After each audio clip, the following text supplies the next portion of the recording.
I'd like to call the City Council of Lafayette to order. If everyone would please rise for the Pledge of Allegiance to our nation's flag. I pledge allegiance to the flag of the United States of America and to the republic for which it stands, one nation, under God, indivisible, with liberty and justice for all. Would the clerk conduct a roll call, please? Heidi. Here. Clinker. Here. Nargi. Here. Reynolds. Here. Brown. Here. Allersmeyer. Here. Williamson. Here. Downing. Here. Campbell. Here. Quorum present. Thank you.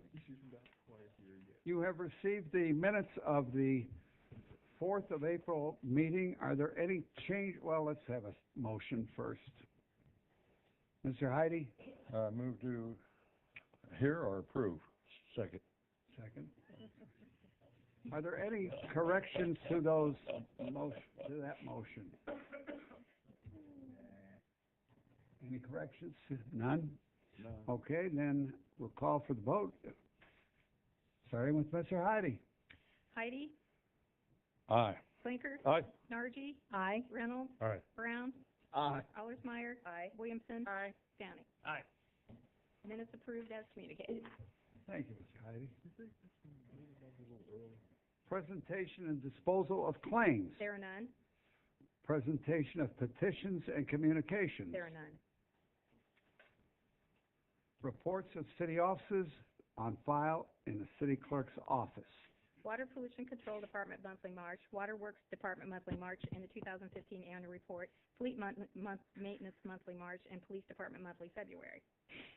Those reports are on file for your examination if you care to during the hours that the office of the clerk is open. I believe that's from 8 to 4:30. 8 to 4:30, 5 days a week, except tomorrow. That's right. Ordinances for second reading. Ordinance 2016-07, an ordinance to amend section 7.06.990B4 regarding recovering of collection costs for unpaid violations. Mrs. Williamson? Hello. I'm here to approve ordinance 2016-07. Mr. Downing? Second. Any comments or questions about that particular ordinance? Is Mr. Harris here? Would you like to make a brief presentation, Mr. Harris?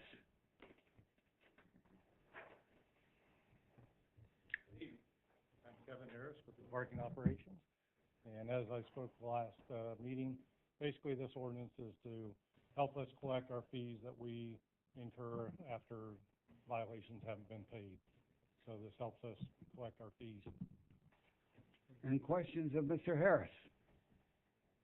There being none, thank you. Thank you. Any comments from other members of the audience concerning this particular ordinance? There being none, once again, the council. There being none, would the clerk then conduct a roll call vote on ordinance 2016-7? Heidi. Aye. Clinker. Aye. Nargi. Aye. Reynolds. Aye. Brown. Aye. Allersmeyer. Aye. Williamson. Aye. Downing. Aye. Ordinance passes 8-0. Thank you. Ordinances for first reading. 2016-08, an ordinance to amend the zoning ordinance Tippecanoe County, Indiana to rezone certain real estate from PDRS to R1B. Citation Home Petitioner, 18 lots at Amelia Station. What's the pleasure of the council? Mrs. Olson? I move we hear and consider ordinance 2016-08. Mr. Brown? Second. Any questions or comments by members of the Common Council? There being none, yes, sir. Thank you for the opportunity to speak tonight, Mr. Campbell. Ladies and gentlemen of the council, Dan Teeter. I'm an attorney with Riley, Teeter, and Schreier. I represent the petitioner. Steve Schreckengas is present. He'd be happy to respond to any questions that you might have. As you're aware, we're requesting rezone from PDRS to R1B. This is for 18 undeveloped lots in Amelia Station. We received a favorable staff report, favorable staff recommendation, a 14 yes to 2 no vote from the Area Planning Commission on this matter as well. Amelia Station is a 117 lot subdivision. These are very small lots, cottage lots they're really called. Over the years, we've reduced the number of lots in Amelia Station through the plan development process by a minor modification process. We're no longer able to add any more minor modifications to the plan development That's why we're requesting, this rezoning tonight. We want to reduce the number of lots from 18 to 12. They're going to become larger R1B lots. The R1B standards in the Unified Zoning Ordinance is a minimum of 50 feet wide lots and a minimum of 6,000 square foot lots. So the lots are going to get larger in size. What this is going to do to the petitioner is allow him to build not only on the smaller lots with the cottages, but then to also build larger R1B lots with two-car garages. And this really helps in a couple ways. It's going to reduce traffic for the area, and it's going to reduce parking because we're going to have fewer houses, and the houses that we are building will again have the two-car garages, so they're going to be able to park either in the garage or they're going to be able to park in the driveway versus parking on the street. We do not own all the houses in this subdivision. This was a bankruptcy purchase, Gunster bankruptcy a number of years ago that Citation bought. A number of the homes are owned. Some of them are owner-occupied, and some of them are leased. In my opinion, that what we're trying to do with this rezoning is to improve the area. We've spoken with the city engineer's office. We've also spoken with the mayor, and they have no objection to our request. We would respectfully request your approval. I'd be happy to answer any questions. Anyone have any questions? You mentioned modifications. Is there a restriction? You can't? Well, you can only reduce the size in a planned development by 10%.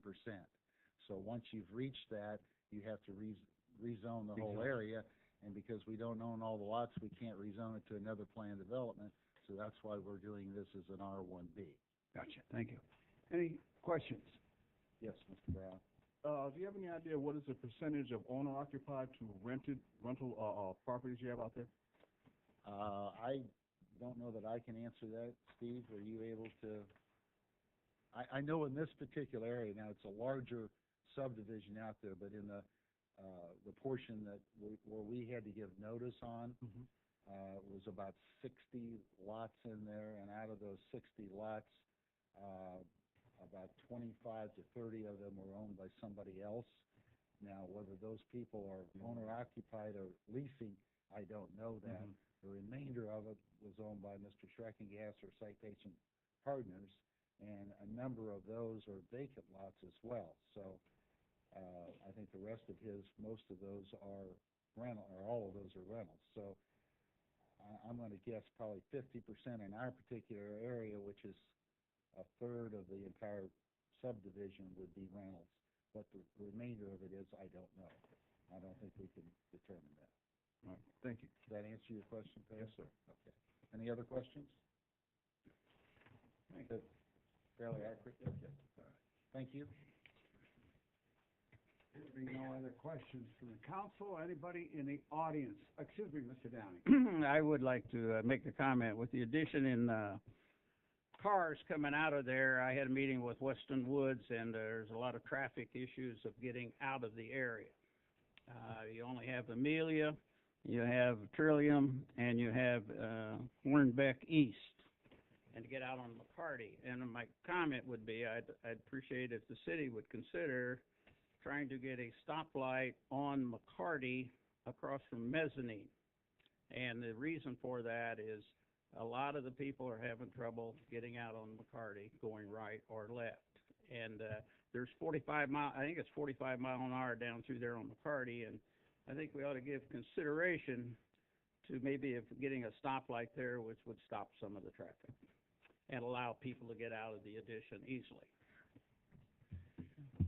To Mr. Downing's concern, we would certainly be willing to look at that, to do the traffic study, to put the counters out there that would see if that would help with that particular situation. As Mr. Teeter said, I do support this rezone, but I would also support looking at that. That's at the other end of Weston Woods. We'd certainly look at that and just to see if it qualified or not. We have a standard, as you know, for those things, and if it would meet standard, something we could look at doing. And if it didn't, we would certainly have the information to take back to Mr. Downing's constituents why it doesn't meet the standards at this particular time in the city. Where is Mezzanine Drive in relation to this? It's right across from, Hornbeck Circle East. It's just back west of Park East Boulevard. So we've got two intersections that are Pretty close, aren't they? relatively close together, but, we'd be happy to do the study on behalf of Mr. Downing and his constituents and take a look at that, but, we certainly support this rezone, but we can look at that on the other end of the neighborhood. Excuse me, Mayor, but doesn't most of that traffic come out on Amelia to the stoplight, though?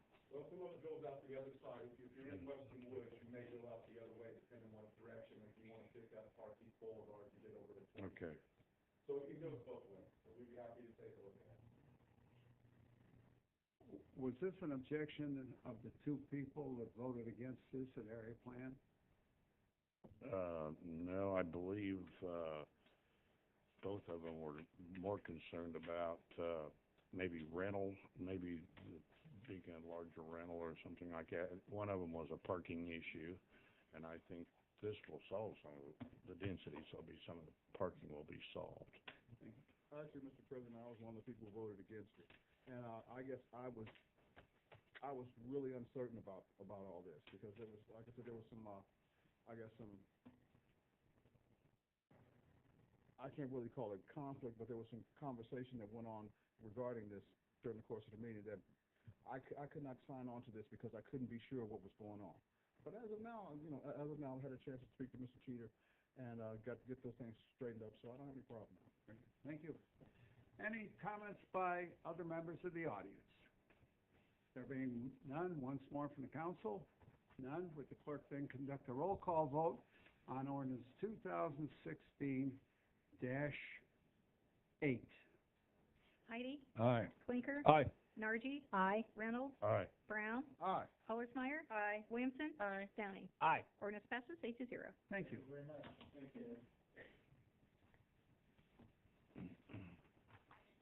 Ordinance 2016-9. An amendment to ordinance number 85-12 as last amended by ordinance 2015-21 concerning charges for sewage services. What is the pleasure, Mr. Clinker? I move we hear ordinance 2016-09 on first reading. Second. Discussion concerning this particular ordinance. Mr. Chosnick, I think, will answer some comments first, and then we'll get in there.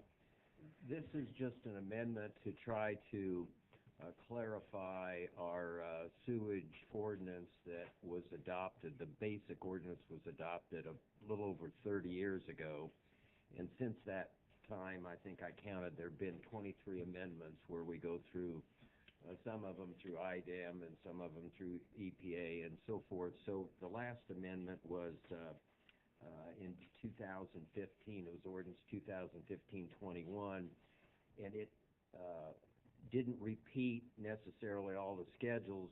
This particular one wasn't in there, even though it was not taken out on any of the prior amendments. So even though it's in there, what we're trying to do is have a current schedule to show all the different fees and sewage charges. In this particular one, incompatible pollutant fees was left off the schedule that was done in 2015. This will correct that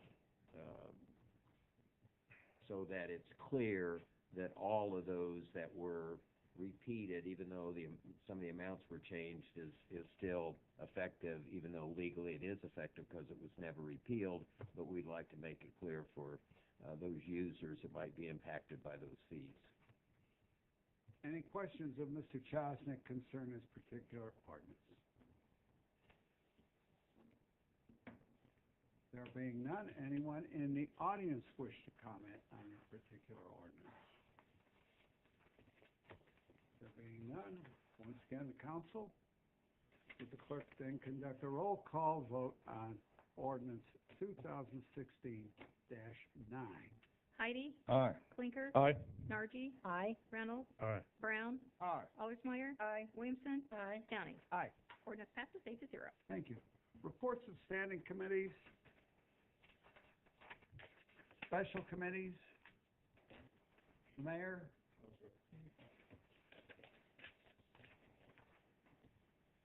department head updates. There are two, one from Mr. Mike Roush concerning the facilities, the other from Mr. Harris concerning the parking operations.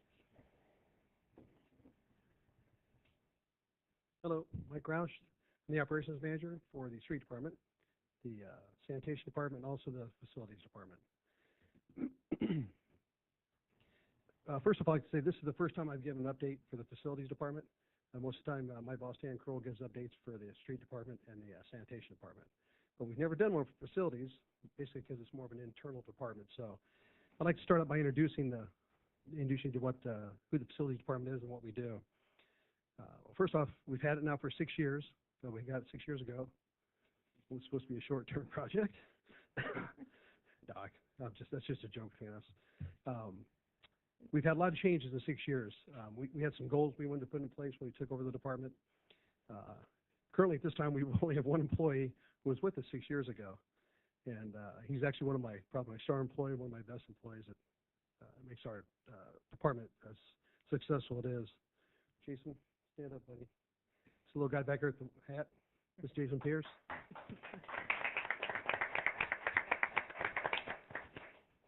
He actually wanted to come and watch me fuddle through this. That's his main reason for being here. But I want to share with you our department goals that Dan and I put together when we first took over were improve employee performance and work quality, increase the customer satisfaction, improve response time to our customer work orders, which was huge, and also improve employee morale. Like I said, if we wanted to improve our effectiveness and efficiency, and in order to accomplish these goals, we had to operate at a higher level. So we brought in a change of leadership. Basically what we did is we've hired quality employees. We do a little bit of power sharing with them, and we allow them to make a lot of the decisions on their own. Some risk to that probably, but they've done a phenomenal job since we started. Each employee's taken ownership of their own position, and they've allowed the department to improve. And then, like I said, one step back, one reason we did this was because we eliminated a level of supervision within the department. And that level of supervision still has not been replaced. So the employees, they're required, they needed to be autonomous, they had to become wiser, and they had to become freer in the decision-making policies, and which we've allowed them to do. They've done a very, very good job at this. One thing I'm really, really proud of them for is the customer service has improved immensely. As far as our response time to orders and people's requests, things like that. And I'll touch on that here in a little bit. But I do want to note there's two other things that have made our department exceptional. And number one is my boss, Dan Kroll. We didn't really realize at the time, but when we took the department in, we increased our employee level by 60 people because now we have the street and sanitation department to help us. And what that did was allowed us to increase the type of jobs we've done. We do bigger jobs now. We try to stay with a lot of bigger jobs, but we try to help as much as we can. But because of that flexibility of having these extra employees and have the equipment and all kinds of things, we're now able to do a lot more different types of jobs for the city, which has saved us a lot of money. And also, Tony's brought this up in several meetings, but there's our department heads we have within our city. I started thinking about that also. There's not one department within the city that has not either helped us or assisted us in a job or some type of goal that we wanted to reach. I mean, not one department. I thought about it. I mean, every department. I just called Kerry today in Waterworks, and I have a water problem out of Station 5. I said, hey, can you help me with this? Boom. No problem. He's going to be here tomorrow, Wednesday, and help me out. So that camaraderie and the flexibility we have between our department heads also has really helped this department become a better department. I did want to mention those things. I believe it's important. I'll give you a few numbers here. Make sure I don't forget anything.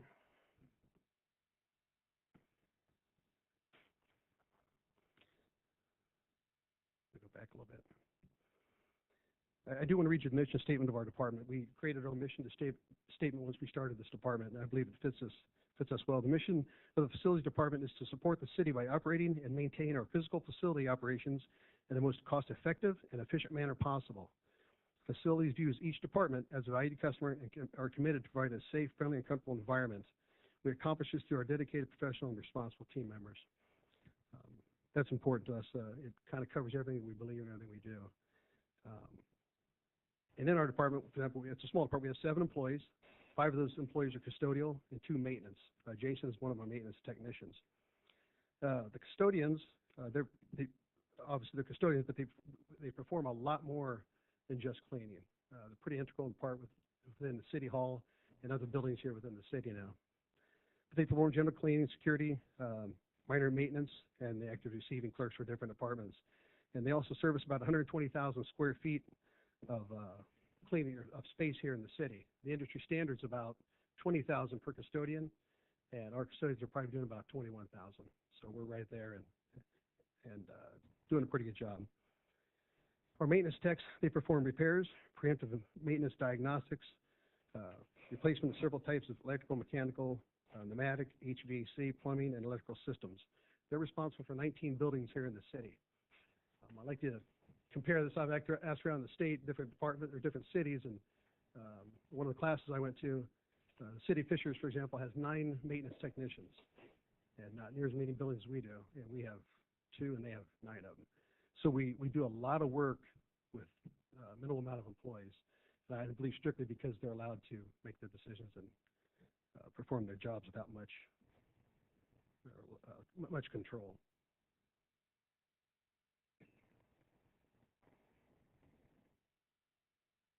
As I stated before, our customer service, I believe, is exceptional. When we took over, our response time to a work order used to be 1 week. That was unacceptable. Now it's within 24 hours or mostly the same day. And if you're here within the city, most of these departments, when they ask for something, one of the custodial staff will be there probably within the hour. When we took over, we had 72 work orders in our system. Now we seldom have over 15, which means we constantly stay up on the work orders. We continue to work them out, things like that. And a lot of that came about because I was allowed to give the fire department a lot of minor maintenance stuff in their own shops, and Chief Doyle has taken that on readily and helped us out a lot. On average, we handle over 3,000 work orders a year. And as I stated before, when we took over to the department, the custodians handled roughly 15,000 square feet as far as our custodial duties go, and now they handle over 20,000. So some of our important projects we completed in 2015, we organized and set up the new HVA units in fire stations 1, 7, and 8. We have an installation of brand new fire and burglar alarm panels throughout the city, and that was a big project for us. And IT and Andy Mellon helped us with that. And one thing I forgot to mention is our ADA coordinators. Personnel heads up the ADA, American Disabilities Act program for the city, and most cities you need to have, well, you don't need, they want you to have ADA coordinators. Myself and Jason Pierce have become trained ADA coordinators. Actually, it's a pretty long process. We got that done, and I think we were the first city, is that correct? Yeah, the first city in Indiana to have ADA coordinators, so. We also successfully assimilated the Long Center into our facilities department without adding additional personnel. That's a pretty big building, and they're pretty pleased so far with the results they've gotten from us. We started up well, I'm sorry, I'll go back to custodians. Also, it's important to realize the custodians, when it comes to cleaning, they also handle the police department, and they deal with a lot of biohazards, things like that. We've had training in all types of different types of biohazards. Every time the police department, somebody, gets sick or is bleeding for some reason, we respond to clean it up. And we've been trained to do that, and they're very good at it. And they do it without complaint also. A thing we kind of started to do, we started to do some remodeling of different departments here in the city. We're sure how we got into that, but what we do is like for example, last year we did Fire Station 8. We added on a new weight room. Fire Station 1, we added a new office, and also the police department, we added 3 new offices and a couple holding cells. Basically, we're kind of like the general contractors, and we sub out some guys to come in and do these small projects that are huge savings to the city. Instead of going out and having a contractor come in and bid everything, we use our own employees to do a lot of the work, which helps our street employees, maintenance techs, and then we also bring some outside people to help us. So it's been pretty successful. We have our next goal is HR. I just got a meeting from HR. They want us to help with a new room, and trying to get out of that business, but we'll keep doing it as long as it saves the city money. And also, one of my maintenance techs last year, we designed and constructed a new beet juice pumping system for the street department.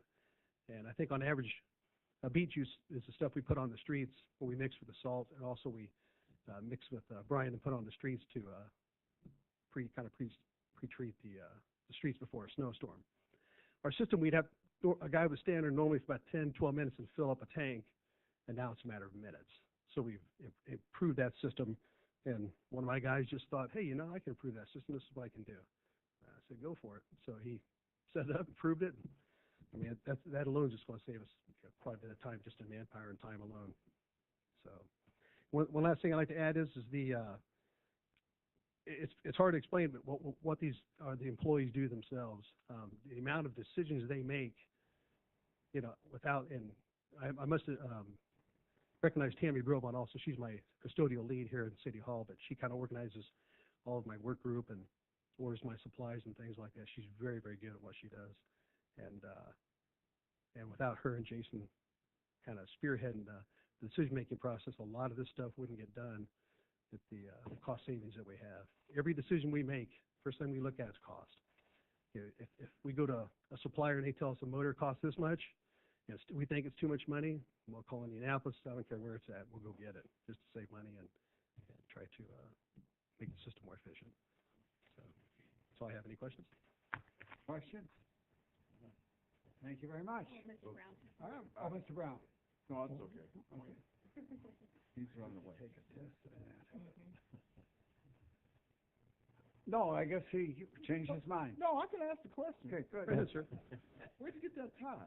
I like that color. A little bit of California influence, sir. I thought we might need it here in the city. Thank you.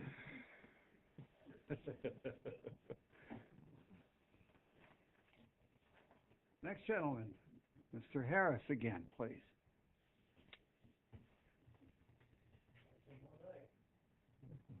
Good evening. My name's Kevin Harris. I'm the parking operations manager for the city of Lafayette. Just a little bit about myself. I know a lot of you in the room, but former police chief of a smaller department and also vice president of sales for about 10 years of a very large corporation.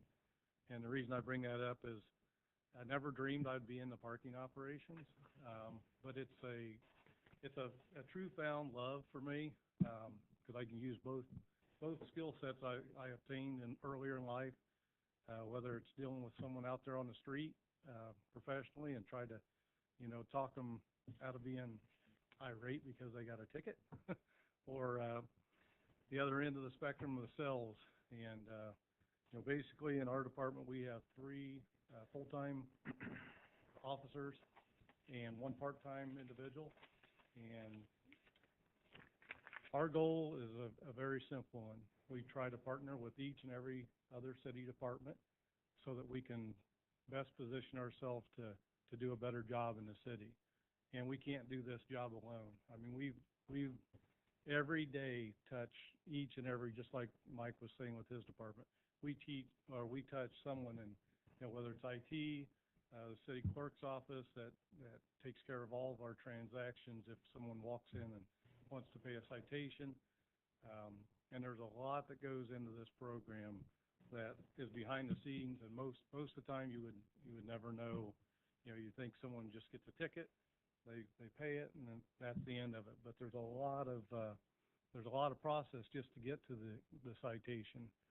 We utilize a LPR system, which is a camera mounted on the vehicles, as you all know because you purchased it.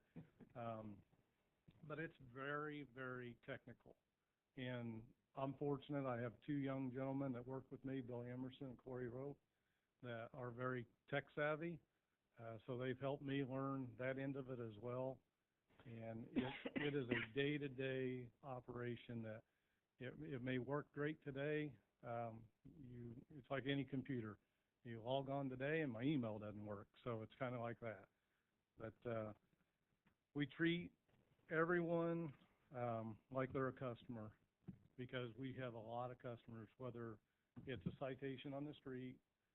We have 405 parking spots in the City of Columbia Street Garage that we own, and we're at 284 full-time tenants that we utilize as clients, and we look at them as clients, because if they're not happy, they let us know. They're paying rent on a spot that, and if they pull in there and their spot's not available, I'm the first guy they call. So we treat them very, with high standards as a customer, and by doing that, they also, the best sales job comes from word of mouth.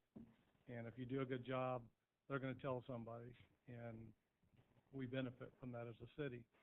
And if you do a bad job, well, you know where that goes. Excuse me. We also have about 55 parking spots on the street. The city owns the parking lot next to across from the Long Center that we permit sell those spots. It's completely full, and fortunately for us, it's been sold out since 2014 when I took this position. So we've maintained that, and it's a great asset to us as well. We also issue permits along with Joe. He's a volunteer that works at the Amtrak down at the depot. But we coordinate with him, and we issue depot passes. So if you're a long-term person going to take a trip, you'll get a pass from us, and we'll put that in your window. And it sounds easy, but after you go back and forth with somebody that lives, in Kansas, that's passing through, that's going to rent a car and stay here for a week and then get back on the train, it's time consuming. Typical day for most of us, the officers will, come in, they'll go out, and they'll patrol downtown, and they'll do a timestamp of vehicles that's out on the street first thing in the morning. They'll do the pay island, which is a transaction, whether it's a credit card or cash, at the parking garage from anyone that's going in and out that may use that. So they'll change that out, make sure that the proper amount of cash is back in that machine. That takes about an hour a day. We are getting ready to update that so that hopefully that end of it will go away, and we'll be able to use those 5 hours a week better suited for more enforcement or things that's more important than just changing out coins. So garage renovation. You all know that we're in the process of doing a very large garage renovation. The guys will also participate in that because we'll have to, adjust and move folks around in the parking garage to accomplish that large project. They're excited about that. So am I. So after, on a day-to-day thing, there's everything from, patrolling, writing citations, to just helping do data entry if there's clients that need new cards. We do all the city badges. So if you're a city employee and you're parking in the city garage, we program your card to make sure that works and to go in and out of that as well.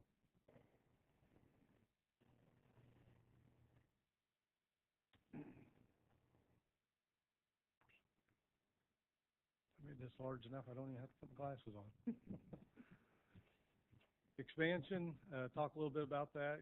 Several months ago, I approached the mayor about us helping the police department on the north end take a kind of a slice out of the city, start expanding as we had time in between our routes downtown, and that's been very successful. We're helping the police department locate abandoned vehicles, vehicles parked against the flow of traffic all the time, in front of fire hydrants and those type of violations.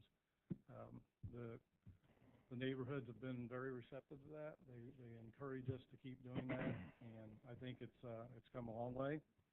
We've helped with a lot of abandoned vehicles and vehicles that had expired plates to help get those registered and properly off the yards or in a better location, for safety and other concerns. Since 2014, when I come on board, we've basically been able to generate just under $800,000 revenue, and of course you take salaries and things like that out of there and wear and tear on equipment. But I think we're paying for ourselves. I think it's a great move on the city's part, and I've enjoyed the venture.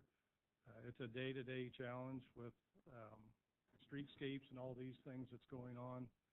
And we have about 1,200 on-street parking spots that, we do the time, enforcement on, and that's always changing with the streetscapes and other projects going on, but it's I think we'd rather be in this position any day compared to some of the cities that I've talked to that would love to have the opportunity to put new sidewalks in and, you know, and have parking issues like we have. So that's all I have, unless you have any questions.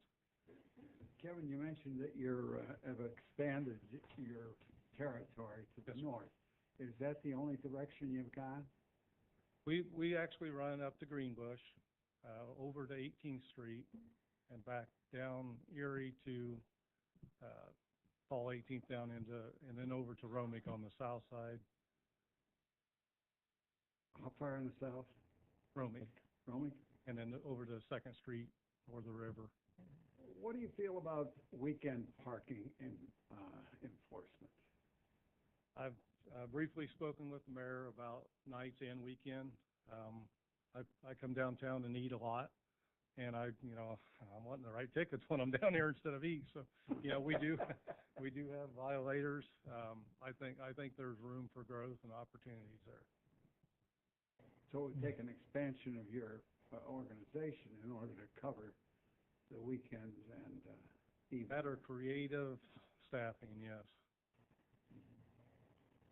Are you proposing that you look into that sometime? Sure. Be more than willing to. You know, Mike, I have not discussed this with the mayor, so no better time than now, but, you know, my goal is to do citywide. You know, West Lafayette has a code enforcement that does their entire, you know, location. So that's my goal, is eventually, you know, I get a lot of phone calls now, from the neighborhoods, and it's a one-off here, one-off there. You know, somebody parks their car in front of a fire hydrant and in front of my lane, in front of my driveway. And I'll get a lot of those phone calls, and right now I feed, either if I have time, I'll go check it myself, or I'll feed it to the police department and ask for their help. And engineering's great, you know, now that they have Cecil Johnson in the code enforcement, I'll work with Cecil and we'll get it taken care of one way or another. But, you know, eventually that's the goal, is to have one large package. So you enforce all violations of vehicles on property? I mean, if a vehicle is unlicensed and it's parked in the grass, is that you or the?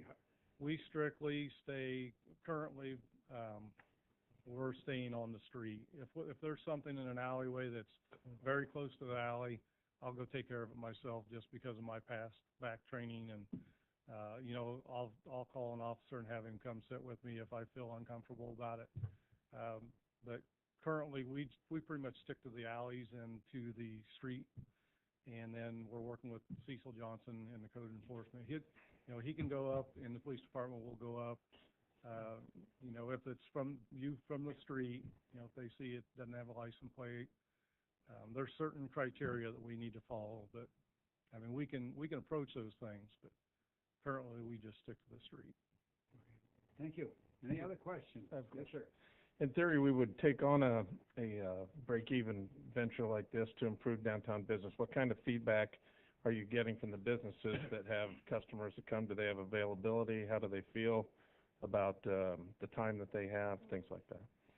Dennis Carson can probably answer that better, because I think he's talked to a lot more of the business owners with the streetscapes, and I'm sure that's probably come up. But, you know, from my perspective, I try to talk to at least a couple people a day, you know, business owners, and try to get out and walk the sidewalks myself and see what, you know, my goal is not financially driven. It's to make sure that the business owners have, you know, enough parking that they can receive their patrons, and they can, you know, and it's a steady flow, and everybody's happy. But from the appeal standpoint, you know, the appeals come to me if somebody fights a ticket or believes they've got a ticket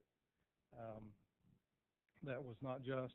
So I'll review that, and, you know, based off of those, and, you know, which is a very, very small number, we basically write 4,500 tickets the last couple of years, and we probably have a 3%, appeal rate. If they don't like the answer I give them, then it goes to the Parking Board Commission, and we've had one that Mr. Chosnek, had a trial or seen last year, and that's the only one that's been to the Parking Commission since I've been here going 3 years now. And so back to the businesses, I think that they are all very on board with it. I don't get complaints from the business owners that say, that we're too harsh or we're not harsh enough. I'll get calls on occasion that, if we miss a vehicle, or a good example is when Bernie Sanders' office opened and Hillary's open, folks from out of town come in, they wasn't familiar with our parking regulations and our parking lots. I'd get a couple calls from somebody that parked on the street, 3 or 4 hours. And we go and talk to them and let them know, this is the rules and ordinances. And so all in all, I think downtown's very pleased. All I have, I guess. Yeah. Anything else? I'd just like to add that, some of the neighborhoods that you guys have started to patrol are in my district. And the, reaction that I'm getting from the people in my district to those patrols is quite positive. Keep it going. Before you leave, there's one gentleman in the back that has a question.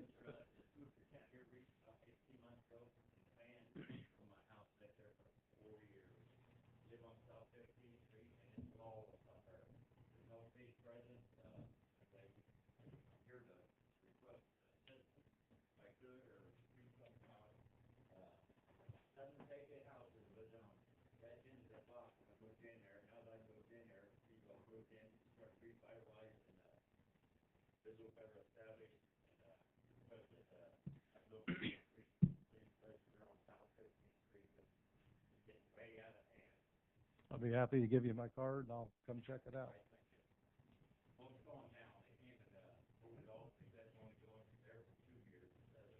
I'm quick. See how effective he is? Thank you very much. Thanks, Kevin. Any other comments or questions by members of the audience? Thank you very much for all your reports. Now, I guess we're ready for public comment. Anyone wish to make comments? Again, encourage active participation, and we like to proceed efficiently, so there'll be a 3-minute time limit on any presentation, and we would like it to obviously be courteous to all present. Yes, sir. I would hope that I'm courteous. My name's E. Lloyd Wells. I'm 3717 Rawlings Drive, and you all know why I'm here. I've been here for the last 3 months requesting the same thing. Nobody has been willing to sit down with the business owners along Sagamore Parkway that are having tremendous losses because of the construction that has to go on. We know it has to go on, but there's nothing been done to alleviate the pain that they're feeling. No one has sat down with them. I got a call from the mayor telling me he couldn't do what I'd asked, but it's the first time I've ever been told no.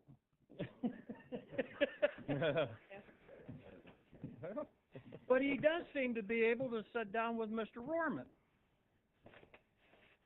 Now, if he can sit down with Mr. Rohrman, why can't we include all the businesses in the area? I know Mr. Rohrman's threatened to sue the city, but the rest of these other people can't afford that kind of action. They just have to take what they got. Now, my landlord has cut the rent for the people at Greenbush and Sagamore Parkway to do his part to help. He knows that if they don't make it, he won't make it. I think in the future we need to budget a portion of the cost of any kind of construction that is going to be more than 6 months in length to the project, so that the businesses in there can be compensated for part of their loss. You're asking those businesses to take losses that you're not asking residents to take. It's just an inconvenience to them. But those businesses have everything on the line. Thank you. Thank you. Any other comments from Mr. the Mayor, public? may I ask a question Oh. before, is that okay? Yes. To follow up to this. What's the jurisdiction between city and state on that project? What, are we, I mean, how much state involvement is, it's all ours? Right, I didn't know if we had turned it completely over. It's ours from Teal Road to the Wabash. Teal Road to the Wabash River, okay. And Mr. Wells, do you have businesses on Sagamore? Yes, I'm not asking for myself. Right, I was just curious what your businesses were. My business is carry on. Okay. But it's not me that's being bothered, it's all these others. Right. Thank you. Okay. Mr. Downey, do you have a comment? I'd like to make a couple of comments. I had 3 neighborhood sessions last month. Is this about what this gentleman just? No. Oh, it's not about hold that. off, please. Okay. Thank you. Any other comments from the public? Okay, Mr. Downey. Thank you. I had 3 neighborhood groups, Glen Acres, Potter Hollow, and Western Woods, and sometimes I forget to say thank you, especially to the city employees. And I had Sergeant Scott Galloway does next door, and he talked about traffic issues, and there's a way he handled the people in the neighborhood meetings. It was very, very good. I had Amy Douglas. She's a new billing, talking about the new billing for this summer on the computers that they're going to be doing. And she came to 2 of the neighborhood meetings and did a super job talking to the people. Cecil Johnson, our ordinance enforcement, was at 3 of the meetings, and he did a great job, and the people really believe in him. And his presentation was great. Mike Brown, a shift commander for, he's actually District 7, but he was talking about, one of the great things he talked to all the people about was the body camera. And that new body camera, how it works and how they do it and record it and all that, and it's very, very interesting to the people. And, of course, Dave Griffey up in the engineering department, Bob Foley sitting over there in the engineering department helped me greatly, and, of course, Sue Scott and Cindy Murray. I just want to say thank you. Thank you, Mr. Downey. Any other comments? Mr. Heidi? Move to adjourn. Second. All those in favor signify by saying aye. Aye. Opposed, the same sign. Thank you very much.